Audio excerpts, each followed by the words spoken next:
Yon. Good afternoon. Welcome back for another video. Dito pa rin sa TRD Parts YouTube and Facebook page natin. Invite ko again kayo sir doon mag-subscribe and mag-like sa page tsaka sa channel natin. Okay? So hit na rin na notification bell ha. And also sir kung medyo alam nyo at na-enjoy nyo naman yung video natin, pa-like naman, pa-share naman sir kung pwede lang. Alright, so meron tayo ngayon dito 2022 na GR Sports. Legit sir hindi conversion to or hindi converted tong GR 2022 natin. Siyempre 4x4 basta GR. Okay, so ang gagawin natin dito, konting walk around muna tayo. Formado yung Hilux ni sir naka BBK siya, Brembo brand. Yung likod, siyempre alam naman natin disc brake pa din to. Hindi masyado. So naka-lift to, hindi ako nagkakamali, 2 inches. Then naka 17 na VOC na rim. Basic lang. Hindi naman ganun ka-elegante ang pag off-road setup ni sir. So ang gagawin natin dito, since 2022 to, like what I've said dun sa mga video natin, yung 2023 kasi na GR Sports, may aircon na. Meron na siyang rear aircon system. So ito wala pa. Natin so walang aircon yan. Okay, so ikakabit natin ngayon itong rear aircon system natin dito sa GR. Ito yung mga parts natin na gagamitin, original parts, and yung pipe natin or yung duct original din, pang left hand drive design or left hand drive na model, kasi iba kasi yung pang right hand drive ng Thailand na ginagamit na ganito, original din to. Then may link din tayo kakabit para dun sa aircon, na which is ito, napaka-crucial kumuha ng ganitong link para dun ikakabit sa yung pinaka-docking system ng aircon. Okay, bago mag-pipe then vent. Alright, yun ang makakabit natin sa kanya, at magkakabit din tayo ng wireless charger para na pang Hilux. Yan, yun ang part number. So original lahat to. So simulan natin baklas muna tayo ng center panel nya. So first, center panel. Yan, isang panel yan. Baklas natin. Medyo hindi ho ganun kadali ang pagbabaklas nito, para may kabit lang natin yung link tsaka yung dock. Sapat ito, kailangan natin tanggalin. May tornilyo rin yan. Kasi doon natin lulusot yung link nya.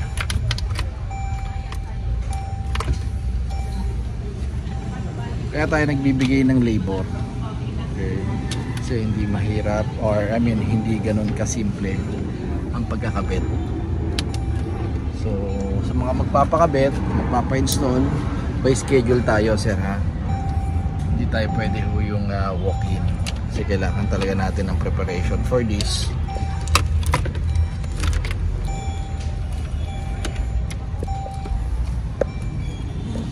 So ito na yung takip na tinanggal natin Yan. Then ito yung kakabit natin. Kaya kita mo, pareho yung hulma nya, di ba? May tornilyong kinakabit dito, may tornilyong kakabit dyan. So it so happen, tignan nyo na lang sir yan. So mas mahaba ito, kasi pag kinabit natin doon, yun ang pinaka-duck nya. Pakita natin yung pinagtanggalan nito. Ito yung takip nya, tinanggal. Ganyan yan. Binutas natin. Ito yan, technically. So tinanggalan natin to. Ito walang butas to, may takip lang dyan. Kung tinanggal natin takip, kailangan pa natin itong butasan para lumabas yung aircon or lumabas yung hangin papunta sa duct natin. For your information lang, para may idea kayo, ganyan po ang pagbubutas.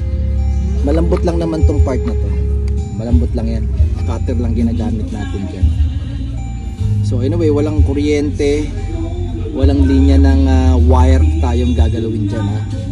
It so happen, kakabitan lang natin ng aircon duct para makikishare ang aircon o makikishare ng hangin papunta sa likod. Yun lang. Baka sinasabi kasi nung iba, kailangan pa natin maglagay ng panibagong linya dyan ng kuryente, ng wire para gumana lang yan. No, wala po. Sharing lang tayo ng hangin from front papunta sa likod. Okay. So after natin makabit to, doon natin i-connecta ngayon yung pipe, yung pinaka-duct papunta sa likod. So kung ano yung open yung lakas ng hangin ng aircon sa harap, yun din ang marireceive ng likod. Okay, so kay magalala, wala tayong problema dyan sa wiring. Sabi ko nga, dahil wala tayong gagalawin, wala tayong bagong wiring na ilalagay, kundi sharing lang po. Yes.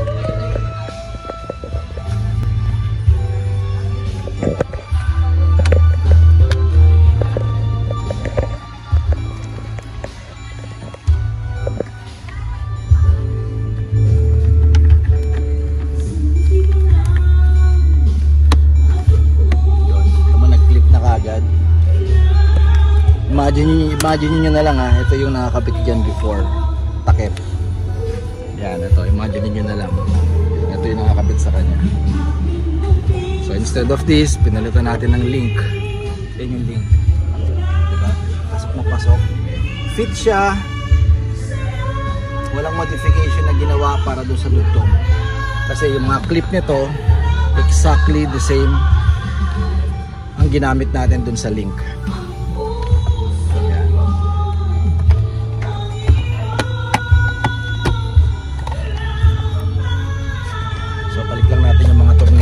Tinanggal dito at dito, and that's it.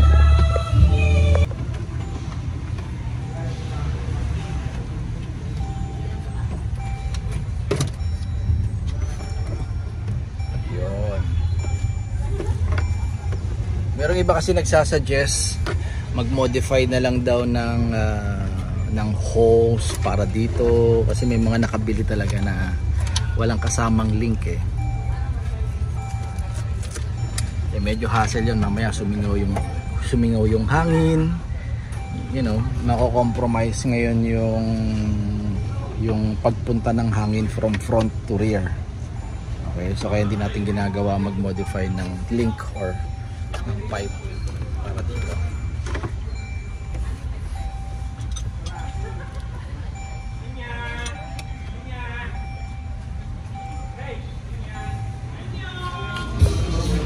Then ito namang center console niya, tanggalin natin to.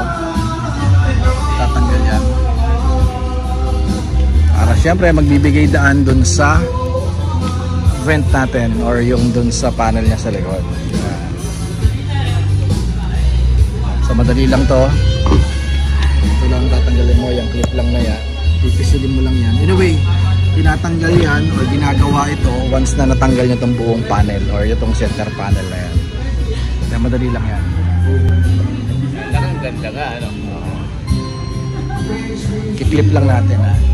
Pero I suggest, guys, ikabit nyo to pagka nakalapat na to doon at naibalik nyo na doon sa center niya. Tsaka nyo ikabit to. Kasi nandito nakalabas yung nandito yung dulo ng pipe para mag-match dito sa likod. Anong naiba doon? Pinaka the best na gawin nyo, ha. Dito muna. Diyan nakalagay yung pipe.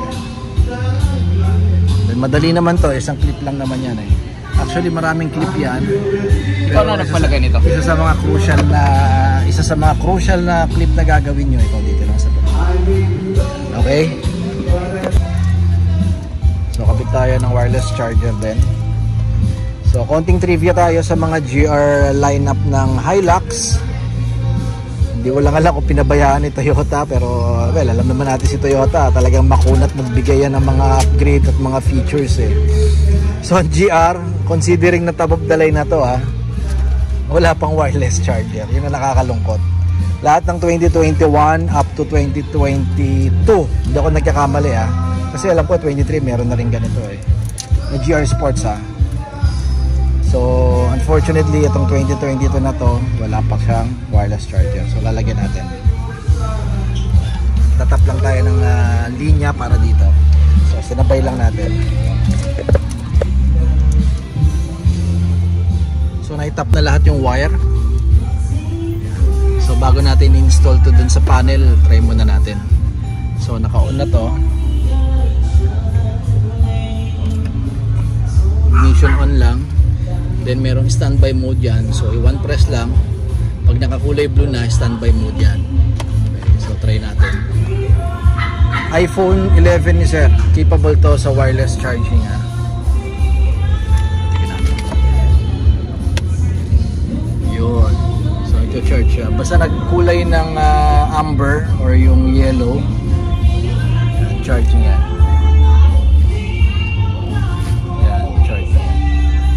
So install na natin to.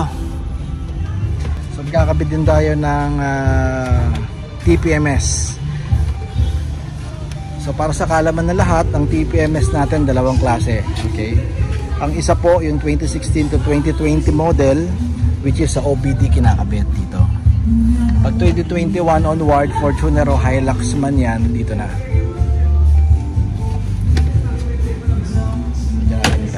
Then mas gusto ni sir dito ilalagay yung monitor niya.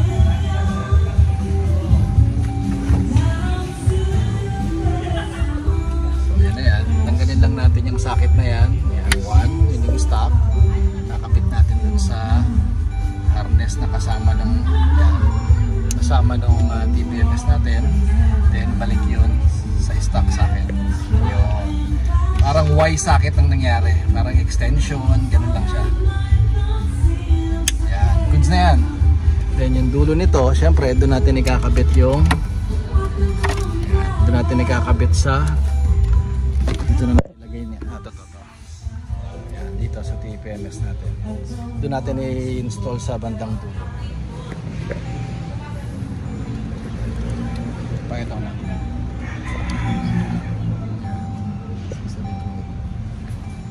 Mamaya pakita natin sa inyo kung ano yung itsura niya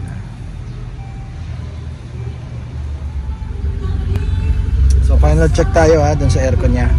Check na rin natin yung hangin, kung meron bang kung may singaw ba or may leak ng hangin dun sa pipe. Normal lang din, tulad ng sabi ko. Normal na pagbubukas ng aircon.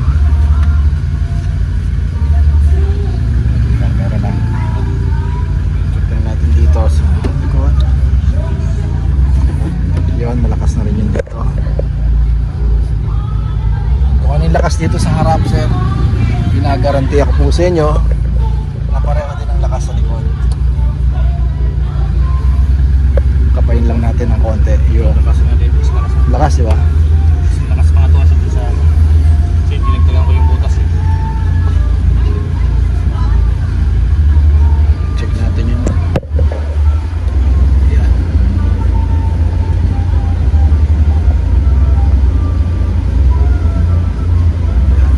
So good, wala namang singaw or walang any butas. Yan. Okay, good, kabit na natin. So pinaka last na kinakabit, yan, naset na natin yung harap. Pinaka last na kinakabit ito.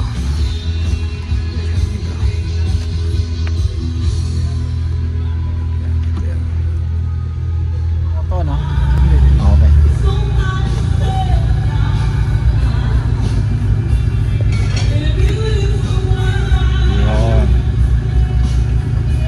Number 1 lang yan Pero based sa experience ko, number 1 lang talaga yung lakas niya. Number 1 lang yan. Katulad lang din sa harap. Yan, nilakas ng konti ni sir. Lumakas din siya.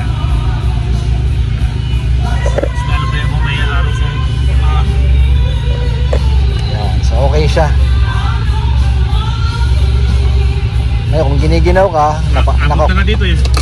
Nakapit na dito. giniginaw ka, pwedeng close, open, close, wala, open.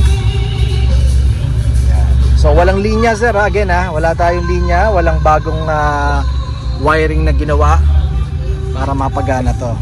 Okay, it's just only sharing lang ng aircon sa harap papunta rito sa likod.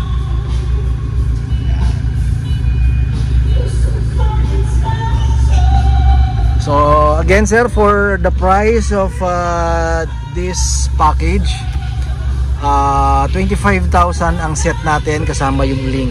Bali 3 piraso yan, link, dock, and this one. Hindi kasama installation doon sir ha.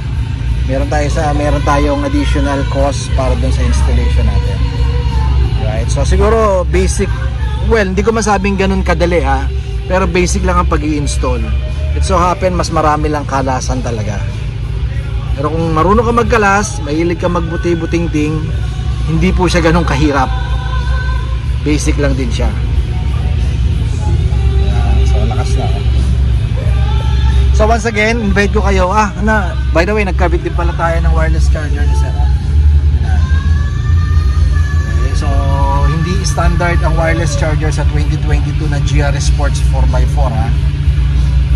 Yan, may kinabitan natin. Then nagkabit din tayo ng TPMS. Kita natin yung TPMS. Yan, yung TPMS. So nagka-calibrate pa siya. Pag tumakbo ng 500 meters, magbabago yan yung standby mode niya, blue or green. Alright, so thank you kay Sir Hassan from within Metro Manila lang si Sir. Hindi natin natanong kung taga saan si Sir. Again Sir, o nga pala Sir, yung installation natin dito 4,000 4,000 for the installation. Okay, so invite you again, visit and like our Facebook page TRD Parts, then sa YouTube channel din natin TRD Parts. Okay, paki-subscribe lang sir and hit na rin ang notification bell para ma-notify kayo every time na meron tayong video na ina-upload na katulad nito. Okay, so keep safe everyone, and this is again 2022 GRS Sports 4x4 Hilux. Alright, so lahat ito yung kinabit natin sa kanya pala applicable at pwede natin ikabit sa 2016 hanggang 2024 na Hilux.